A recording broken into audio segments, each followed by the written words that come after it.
আমার আসলে কোনো মেয়ে বন্ধু নাই। আচ্ছা। না, এটা একটা অদ্ভুত, মেয়েদের কখনো মেয়ে বন্ধু থাকে না। না, অনেকের থাকে যারা জানো লাকি, যারা তাদের মেয়ে বন্ধু হয়ে যায়। তাই? হ্যাঁ।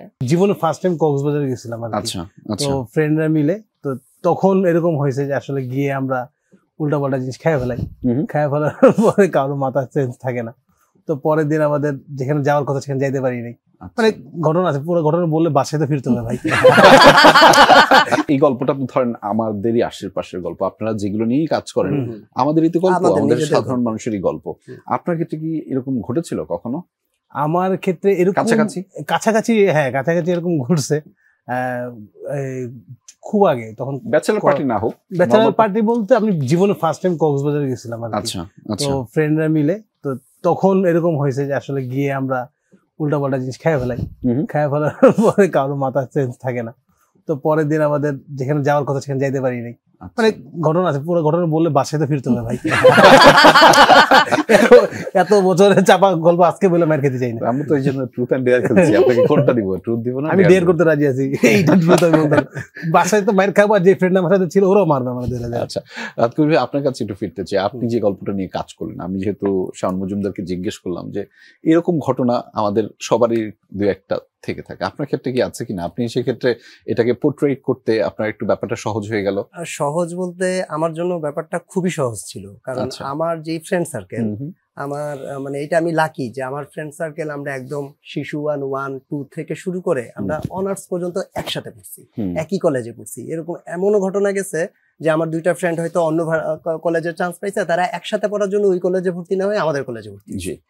মানে একসাথে দীর্ঘ সময় থাকার কারণে আমাদের লাইফে প্রতি বছরই এরকম কোনো না কোনো ঘটনা ঘটতেছে। বন্ধুদের মধ্যে অনেক খুনসুটি, অনেক ইনসিডেন্ট, অনেক গল্প। আর আমরা খুব মানে ভ্রমণ প্রিয়। আমাদের হুট হাট প্ল্যান ছাড়া হয়ে যাইতো কি, চল কালকে আমরা কক্সবাজার চলে যাই। হুট করে চলে গেলাম, কোনো প্ল্যান নেই কিভাবে যাব না যাবো, এবং ওখানে যাওয়ার পর একটার পর একটা ঘটনা ঘটতেছে। আবার হুট করে বলতেছি যে চল কালকে আমরা ব্রাহ্মণবাড়িয়া চলে যাই। এরকম ঘটনা আমাদের লাইফে প্রচুর, এবং এই কারণে গল্পের ছোট ছোট যে কেমিস্ট্রি, ছোট ছোট যে মজা, এইগুলা পিক করতে আমার অনেক সহজ হয়েছে, কারণ এইটার মধ্যে দিয়েই আমি এই জায়গায় আসছি। মানে আপনারও একটা সার্টেন পিরিয়ড অফ লাইফে এই ঘটনাটা ছিল। সার্টেন পিরিয়ড অফ লাইফ বললে ভুল হবে, এখনো এটা রানিং, কারণ যখন বন্ধু বান্ধব একসাথে হই তখন বয়সটা আসলে আমরা ভুলে যাই, আমরা বাচ্চা হয়ে যাই, একদম জোশ। আচ্ছা, আমরা মানে আমাদের বয়েজ পার্সপেক্টিভ বুঝলাম, মানে এই ক্ষেত্রে গার্লস পার্সপেক্টিভও থাকে, এবং সেটা আমার ধারণা নাই, নিশ্চয়ই সেটার গল্পটা এরকম। আপনার ক্ষেত্রে এরকম ঘটনা কি ঘটেছে কিনা? আমার এই যে ও বললো না যে ওর ফ্রেন্ডরা এখনো পর্যন্ত মানে ওদের, আমার এটা খুব ভালো লাগে যে ওদের এত বয়স হয়ে গেছে কিন্তু ফ্রেন্ডশিপটা ওদের এখনো, মানে বন্ডিংটা এখনো খুবই ভালো। আমি হচ্ছি দর্শক হই, যা ঘটে ঘটনার দর্শক থাকি সব সময়। মানে আমার সাথে আমি বলতে পারবো এই ধরনের পার্টির মধ্যে আমি দর্শক থাকি না। সেই ক্ষেত্রে আপনাদের গার্লস হিসেবে গার্লসদের এরকম কোনো পার্টি হয় না আপনাদের? আসলে না, গার্লস আমি বলতে পারবো না, কারণ আমার আসলে কোনো মেয়ে বন্ধু নাই। আচ্ছা। এটা একটা অদ্ভুত, মেয়েদের কখনো মেয়ে বন্ধু থাকে না। না, অনেকের থাকে যারা জানো লাকি, যারা তাদের মেয়ে বন্ধু হয়ে যায়। তাই? হ্যাঁ। মেয়ে বন্ধু মানে ওই পার্টিতে আমি শিওর মারামারি চুলাচুলি ছাড়া কিচ্ছু হবে না। না, মিচিং হয় ওখানে। আমরা তো সব ভুলে জাস্ট আড্ডা দিই, ওরা সব মনে করে আড্ডা দেয়। 1971 এ তুমি আমাকে এটা বলছিলি না? হয়তো একটা গল্প আছে না, মেয়েরা দুই মেয়ে একসাথে গল্প করতেছে যে আচ্ছা দোস্ত, আমরা যখন আড্ডা দেই আমরা তো অনেক বিষয় নিয়ে কথা বলি, তো ছেলেরা যখন আড্ডা দেয় ওরা কি নিয়ে কথা বলে? বলে আমরা যা নিয়ে কথা বলি ওরাও তা নিয়ে কথা বলে। তখন ওই পাশের ফ্রেন্ডটা বলতেছে, আল্লাহ, ছেলেরা এত খারাপ।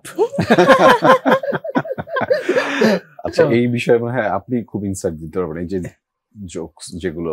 না হ্যাঁ, মানে আমি ট্রাই করছি, মানে মেয়েদের ক্ষেত্রে যেটা হয়, আপু মাইন্ড করবো না? না না না, কেন মাইন্ড করলে আমাকে জোরান মাইন্ড করলে মানে মেয়েদের ব্যাপারটা হয় কি, দেখবেন যে দুইটা আপনার বাসায় থাকলে মানে রিলেট করতে পারবেন। বাসায় বসে আছি, আমার আম্মা আর পাশের বাসার আন্টি হাতে বাজারের ব্যাগ নিয়ে 2 ঘন্টা কথা কইতেছে, গেটের সামনে দাঁড়ায়। তাই 2 ঘন্টা ধরে একটু পর দেখতেছি কথা বলতেছে, তো শেষ পর্যন্ত না পায় 2 ঘন্টা 2.5 ঘন্টা হয়ে গেছে। আম্মা আন্টি নিয়ে ভিতরে এসে বসে কথা বলো, না রে বাবা হাতে অনেক কাজ, আড্ডা মারার সময় আমার এখন নাই। তারা কিন্তু 2.5 ঘন্টা কথা কইতেছে, তাদের হাতে অনেক কাজ। এই যে মেয়েদের যখন গল্প শুরু হয় না, তারা সময়টা মাথায় রাখেন, গল্পটাই হলো আসল। যতক্ষণ গল্প চলবে ততক্ষণ। আপনি 2টা মেয়ে একসাথে 20 বছর জেলখানায় রেখে দেন, বেরোয় তারা বলবে বাসায় আসিস, গল্প আরো আছে।